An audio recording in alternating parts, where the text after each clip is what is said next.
വ്യക്തിപരമായ നേട്ടത്തിനായി സത്യത്തെ വളച്ചൊടിക്കുകയും മറ്റുള്ളവരെ വഴിതെറ്റിക്കുകയും ചെയ്യുന്ന വ്യാജപ്രസംഗകർക്കെതിരെ ബൈബിൾ വിശ്വാസികൾക്ക് ആവർത്തിച്ച് മുന്നറിയിപ്പ് നൽകുന്നു.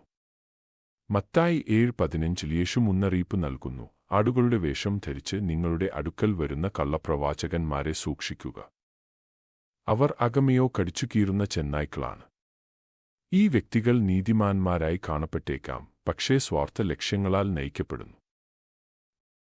വ്യാജപ്രസംഗകർ പലപ്പോഴും തങ്ങളുടെ അജണ്ടകൾക്ക് അനുസൃതമായി തിരുവെഴുത്തുകളെ വളച്ചൊടിക്കുകയും സത്യത്തേക്കാൾ വികാരങ്ങളെ ആകർഷിക്കുന്ന പഠിപ്പിക്കലുകൾ വാഗ്ദാനം ചെയ്യുകയും ചെയ്യുന്നു. ആളുകൾ ശരിയായ ഉപദേശം കേൾക്കാതെ സ്വന്തം ആഗ്രഹങ്ങൾക്ക് അനുസൃതമായി അധ്യാപകരെ ശേഖരിക്കുകയും സത്യത്തിൽ നിന്ന് കെട്ടുകഥകളിലേക്ക് തിരിയുകയും ചെയ്യുന്ന ഒരു കാലം വരുമെന്ന് 2 തിമോത്തി 4 മുന്നറിയിപ്പ് നൽകുന്നു.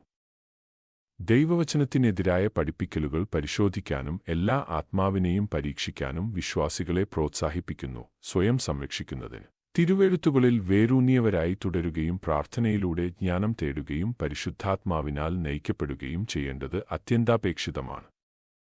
വ്യാജ ഉപദേഷ്ടാക്കളെ പിന്തുടരുന്നതിന്റെ അപകടം ആത്മീയ വഞ്ചനയാണ്. അത് സുവിശേഷ സത്യത്തിൽ നിന്ന് അകന്നുപോകുന്നതിലേക്ക് നയിച്ചേക്കാം. ബൈബിൾ പഠിപ്പിക്കുന്നത് രക്ഷപ്രവൃത്തികളാൽ സമ്പാദിക്കുന്നതല്ല, മറിച്ച് യേശുക്രിസ്തുവിലുള്ള വിശ്വാസത്തിലൂടെ ലഭിക്കുന്ന ഒരു ദാനമാണെന്ന്.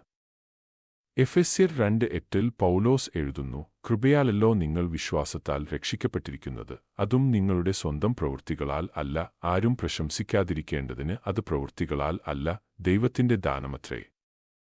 ഇത് വ്യക്തമായി കാണിക്കുന്നത് മനുഷ്യപ്രയത്നത്താൽ രക്ഷ നേടാൻ കഴിയില്ല എന്നാണ്. വിശ്വാസത്താൽ ലഭിക്കുന്ന ദൈവത്തിന്റെ കൃപയാൽ മാത്രമേ അത് നേടാൻ കഴിയൂ.